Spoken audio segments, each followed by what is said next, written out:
Welcome to the Slop Farm. Enjoy the video. You're starting by preparing both devices. This ensures a clean pairing. First, confirm the remote batteries are fresh and the motion hub or device is powered, because weak power causes failures. Next, stand within 3 to 5 feet and remove obstacles or sources of interference.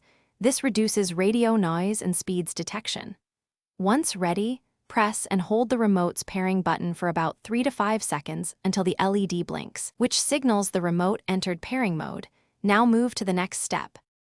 Now you'll make the receiving device discover the remote. Open the companion app or device settings and go straight to add device or pairing, because that mode listens for new remotes. Once the hub shows a list, choose the Motion Air remote. Make sure the model number matches to avoid pairing the wrong unit.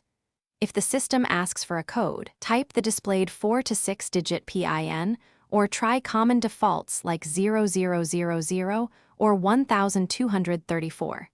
This confirms identity and can finish the process by verifying the connection, because an apparent success can still be unreliable. You should see a confirmation LED change, an app message, or test a gesture to confirm commands register.